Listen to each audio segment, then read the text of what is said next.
queria uma análise, não muito longa, claro, mas da ligação do ex-presidente Jair Bolsonaro, ou da suposta ligação do ex-presidente Jair Bolsonaro nesse suposto plano de golpe que Marcos Duval relatou.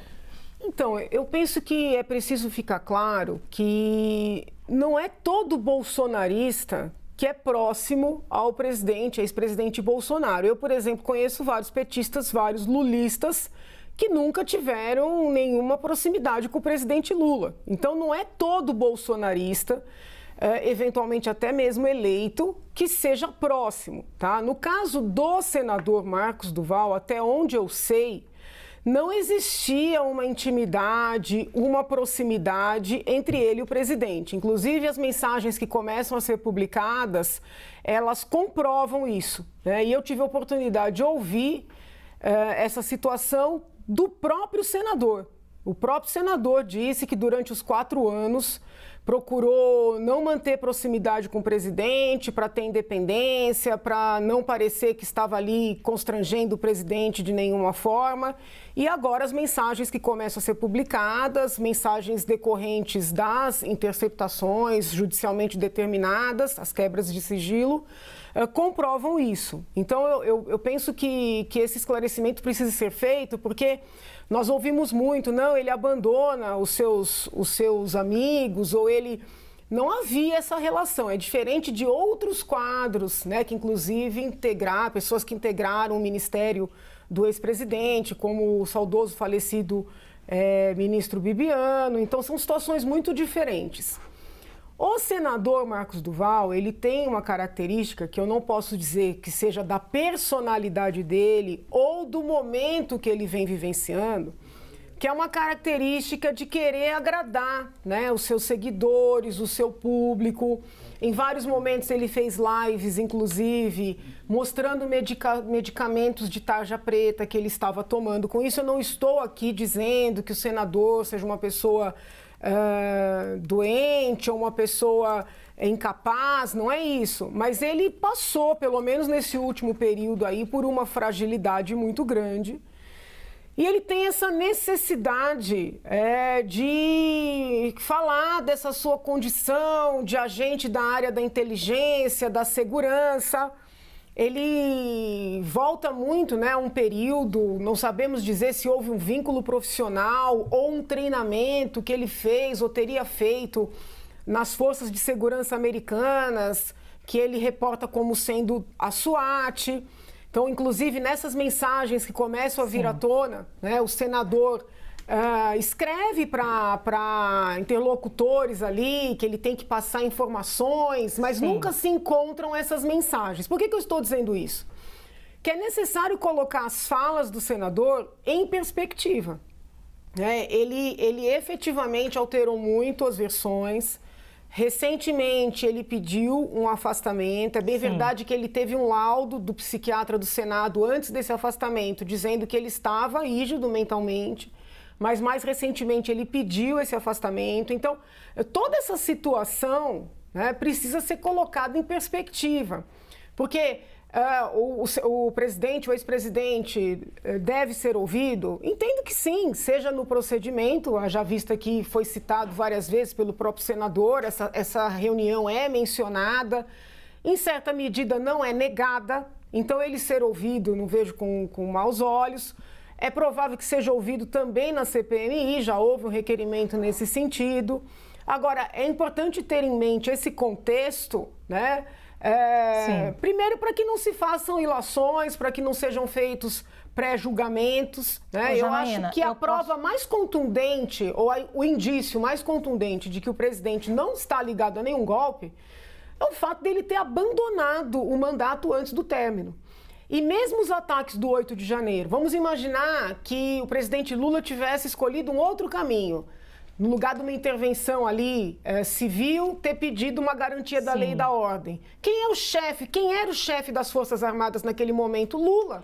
Janaína, só para a gente voltar aqui ao tema e como a gente já está há um tempo assim falando sobre isso, eu queria o seguinte, eu posso concluir que da sua fala, quando eu pergunto qual é a análise que tem em relação de Jair Bolsonaro com o suposto golpe, posso entender que você disse que não tem relação nenhuma Jair Bolsonaro. Por enquanto não tem nenhum indício. E que Marcos Duval seria mesmo essa pessoa pessoa não próxima. Por exemplo, o que ele fez, né? Porque eu tive a oportunidade de conversar com ele. E o que ele fez? Ele falava com o presidente Bolsonaro e com o ministro Alexandre ao mesmo tempo. Então, ele conversava com o presidente sobre essa tal proposta que teria sido feita pelo deputado Daniel Silveira e, paralelamente, ele conversava com o ministro Alexandre, dizendo que estava mantendo essas conversas para poder informar o ministro Alexandre. Sim. E as mensagens que vêm à tona mostram que houve as conversas tanto de um lado como do outro. Sim. Então, e aí ele teve muita dificuldade de explicar essa condição de um suposto agente duplo para os seus eleitores, né? Num primeiro momento, ele trouxe à tona essa situação num discurso mais agressivo com relação a Bolsonaro, o seu eleitorado não gostou.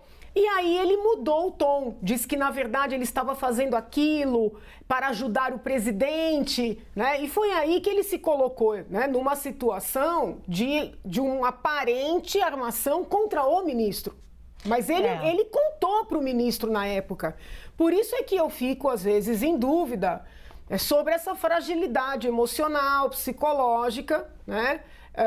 Pelo menos neste período, com relação ao senador.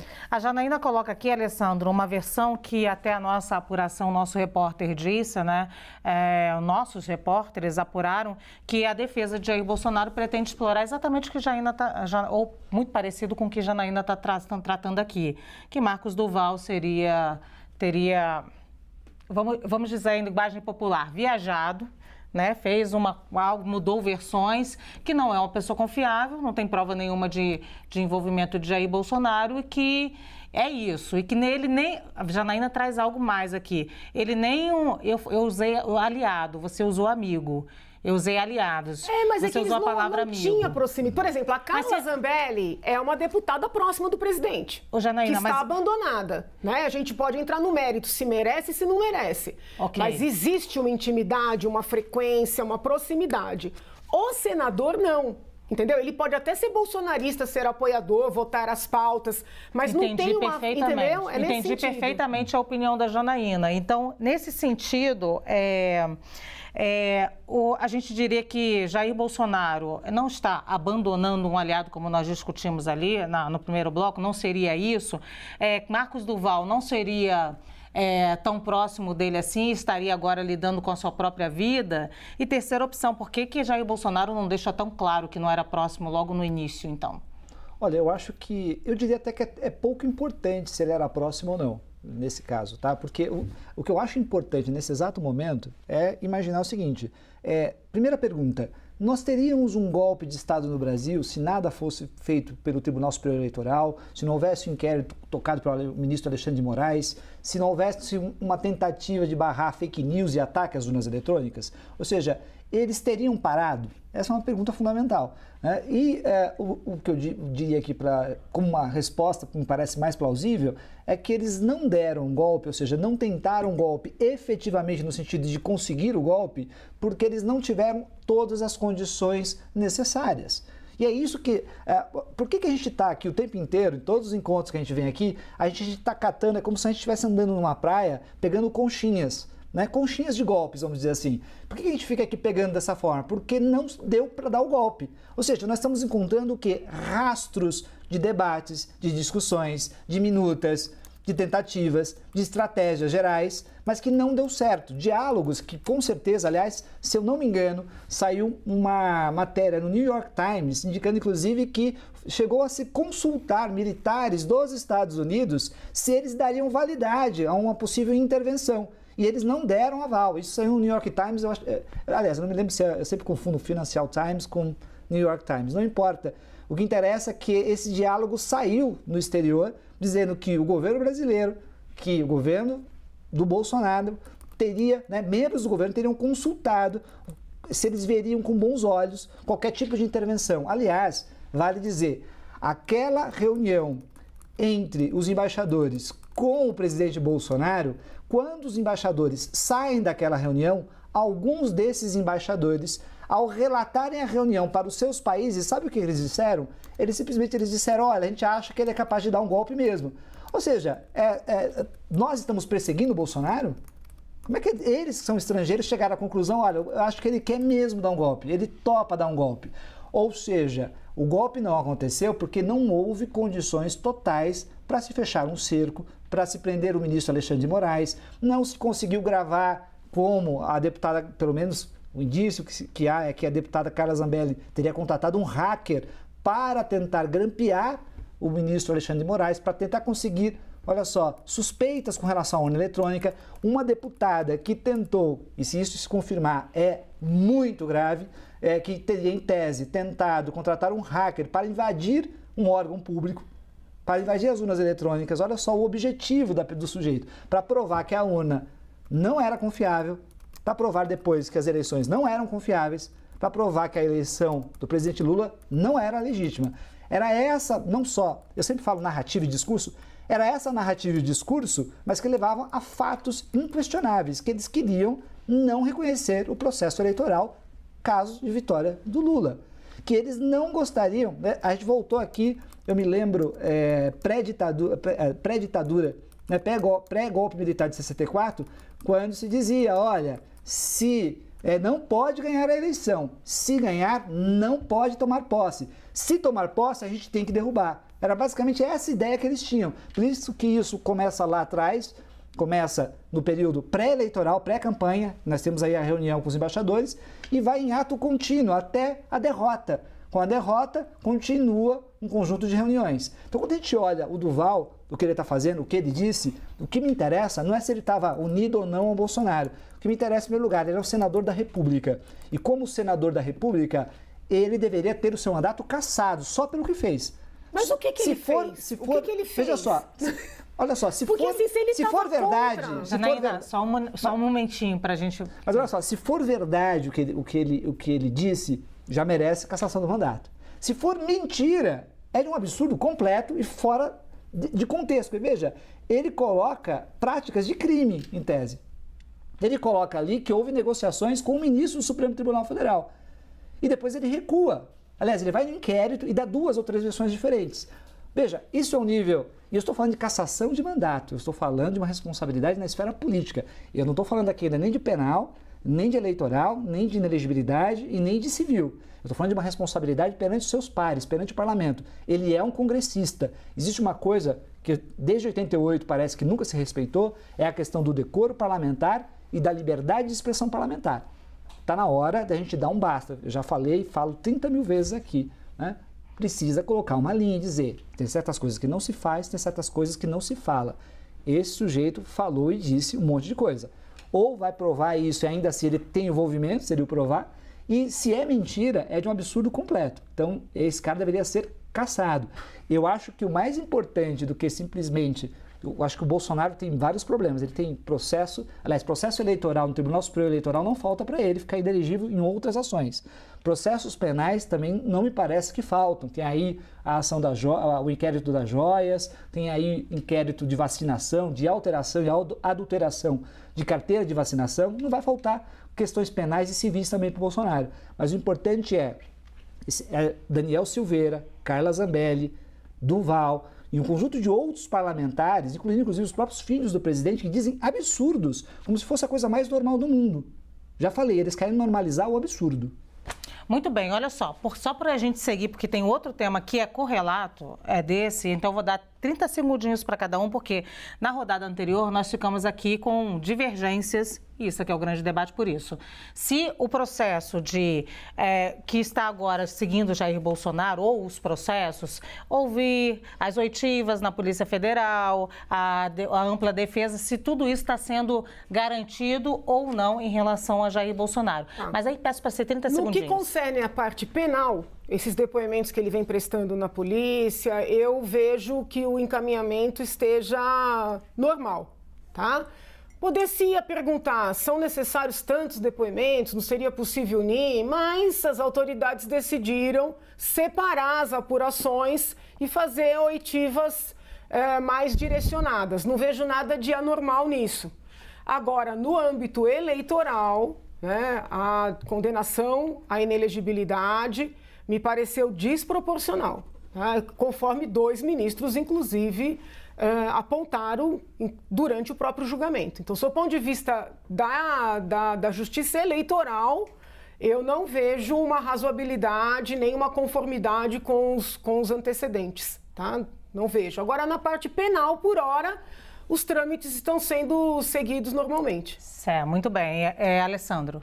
Olha, eu acho que na parte penal concordo com a Janaína, tá? Na parte eleitoral, qual a questão? Eu tenho 3 tipos de posições possíveis aqui. Uma, ou ele está sendo perseguido pelo Tribunal Superior Eleitoral e pelo ministro Alexandre de Moraes, inquérito, etc., que é o discurso, um dos discursos de linhagem do Bolsonaro e do bolsonarismo, ou seja, ele estaria sendo perseguido, seria uma justiça política e não em nome do direito de verdade. Ou eu tenho um processo que é legítimo e ele deveria realmente ser inelegível, que ele praticou um ato abusivo. E tem uma terceira linha que eu gostaria de chamar a atenção, que é uma que diz o seguinte: olha, vamos imaginar que os 2 votos que a Janaína acabou de citar aqui sejam razoáveis. Os 2 votos que absolveram Jair Bolsonaro da inelegibilidade. Mas vamos imaginar também que os outros votos, que são 5, não é isso? Que votaram para a condenação, também são razoáveis. E no direito isso às vezes acontece, tá? Ou seja, pode acontecer, não é a minha linha. Eu acho que o voto pela cassação é o único possível. Ou melhor, pela inelegibilidade. Mas pode acontecer no direito que eu tenha posições razoáveis, vamos imaginar que seja dos 2 votos, e que eu tenha que fazer uma escolha. E que essa escolha foi feita pelo tribunal. Ou seja, não adianta atacar o tribunal agora, alegar que foi exagerado, etc. Ele está inelegível. Me parece que eu já vou... eu acho que as ações agora talvez, né, fiquem um pouco mais lentas, vamos dizer assim, mas tem mais 14 ou 15 ações do Tribunal Superior Eleitoral. Então, mas posso fazer uma pergunta para o colega? Mas a gente pode... Eu preciso seguir com outro tema. Se Sim, você fizer essa pergunta... É muito rápido. Por que uma divergência hoje em dia tem que ser chamada de ataque? Por que discordar de uma decisão automaticamente é tomado como ataque? Eu acho que é uma pergunta retórica, então eu vou seguir com o meu assunto aqui. Não é retórica, ela é importante, porque a gente vive num Estado democrático de direito. Mas é a sua opinião, Janaína. Não, é porque virou moda. Hoje em dia, se você não disser, olha, o tribunal está com a razão, vira ataque. E automaticamente as pessoas são vistas como antidemocráticas. Não, você ainda e a agora... divergência com relação a uma decisão, ela é da democracia. Me permita uma parte aqui. Você ainda agora, em relação à inelegibilidade de Jair Bolsonaro, você concordou com 2 ministros que foram vencidos na corte. Sim, mas é que o Alessandro falou. Por que não podem ser os votos razoáveis? Por que tem que atacar o tribunal? Eu entendi que a frase foi para mim. Porque se eu estou aqui discordando, eu quero... A frase para ela? Não, vocês ainda são amigos.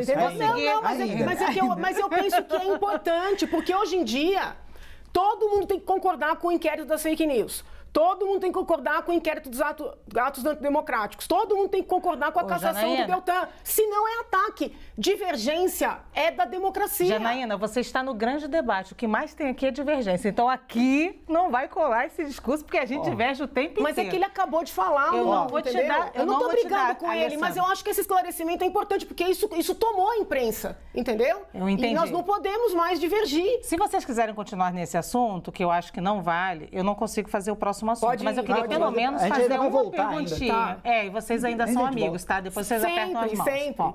Tá bom.